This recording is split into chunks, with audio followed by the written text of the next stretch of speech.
Hello friends, this is Denon with Movie Guy 365, and Disney Plus has launched, so here's my review of Star Wars Episode 1, The Phantom Menace in 4K.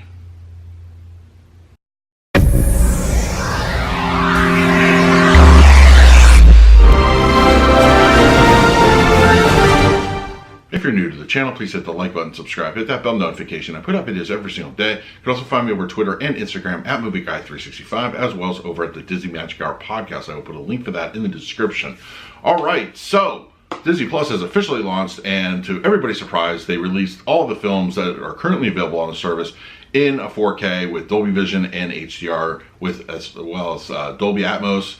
Your equipment's going to vary with this. I know certain streaming boxes don't support one format or the other, but at the very least, if you have a 4K setup, you will get 4K with either HDR or Dolby Vision.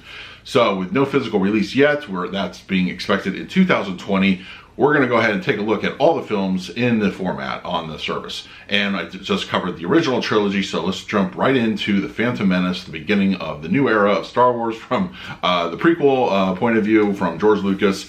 So I'm not really going to talk about the movie. It has its faults, it has its fans. I do actually enjoy it for what it is. But, hey, let's talk, that lightsaber fight is pretty amazing. But, all right, so let's talk about how the 4K with the HDR and the Dolby Vision goes for us upgrade. Now, because of streaming and compression and lower bit rates, you are not going to be getting an amazing transformation as far as, like, if you watch it on Blu Ray or, God willing, even DVD. So you are going to be getting, still a really good upgrade, but you're not going to be getting what a physical release would actually do. That being said, the video quality on the Phantom Menace provided by Disney Streaming is really, really good. The prequels I always felt looked too artificial, especially when I watched them on Blu Ray. The Blu Ray editions just never looked great. They never looked super clean. They never looked just polished. It just, I don't know.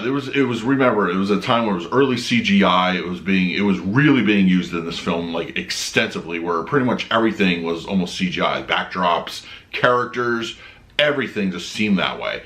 Watching it now on utilizing the 4K stream, it almost looks like a different movie to me. This is the most filmic this movie has ever looked. Yes, there are some CGI standouts. I don't think those will ever go away. It doesn't matter what, unless they do a complete remastering.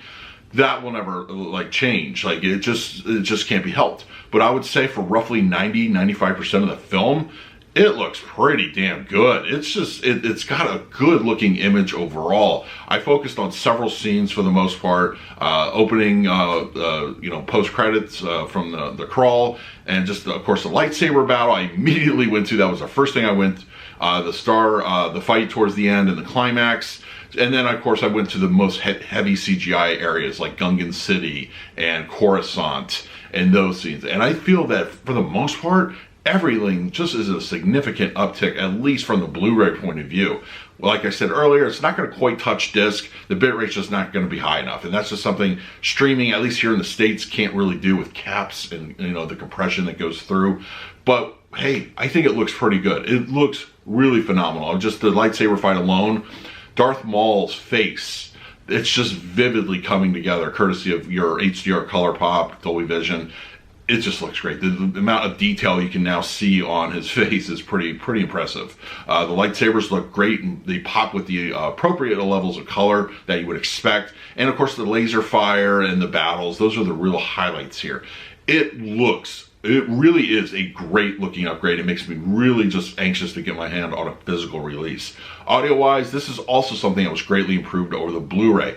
The Blu Rays only gave us 6.1 surround sound, but this full Atmos mix, at least on my streaming box, I utilize an Apple 4K, and it really is very impressive. There's a lot of discrete channel action and just heavy, everything sounds pretty good. It sounds great. Once again, also a thing with Disney is they tend to mix their stuff a little bit on the low side, and we get that here, but that's kind of hard to tell if it's due a little bit to compression or just their Disney Atmos kind of effects.